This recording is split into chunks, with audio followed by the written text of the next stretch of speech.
Weekender with your host, Adam Rank. What's up, everybody? Thank you. Welcome to the Weekender. Thank you. Calm down. It's fall, everybody. You can tell it's upon us. The weather is cooling down, which is just how I like my cans of cold Coors Light. You can also tell it's fall because the colors are changing in Odell Beckham Jr.'s hair. Rich girls and Tom Brady are wearing Ugg boots again, and there's a faint cackle in the air of a roaring fire as once again an NFL coach got fired after losing in London. That's right, Joe Philbin is out in Miami. Dan Campbell is in, and I love this guy. I mean, I guess the Dolphins are trying to change their culture with PC principle here. I'm all for it. I mean, either way, I'm just excited to buy a membership from whatever gym this guy is selling.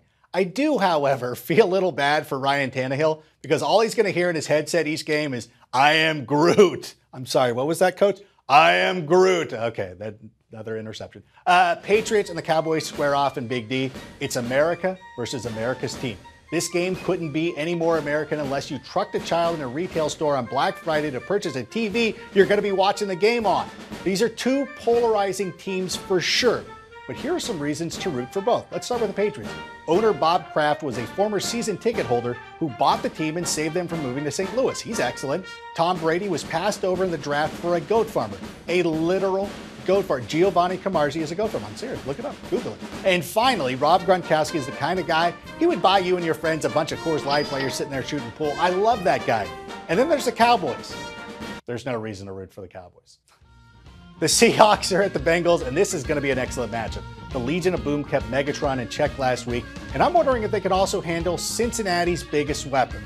No, not A.J. Green. Talking about this guy. This fan has moves upon moves, although I really wish he was doing the icky shuffle. Like, know your history, Bengals fans. And also, I'm not exactly sure what a stormtrooper has to do with the Bengals. I mean, there are a whole host of Star Wars-themed costumes he could have gone with. There's Geno Anakin Skywalker. Here's R2D Sanu. Or if you really want to stay on the dark side of things, there was always Darth Malvin Lewis. And finally, I got to mention that my Bears got off the schneid last week after I ranted against them. You're welcome, Chicago. And on top of all that, the Chicago Cubs are advancing in the MLB playoffs, and they're going to be taking on the hated St. Louis Cardinals. Seems like I've got the golden touch, or the silver bullet touch, if you will. I wonder what else I could wish for that would come true. Maybe a key to the city in Jacksonville, a chance to have a Coors Light with Dan the Animal Campbell or Jim Tom Sula, maybe a second Bears win. All right, even I'm not that crazy, but thanks so much for checking out the Weekender. Special shout out to Mike Dick's mustache, and we'll see you next week. Go Bears!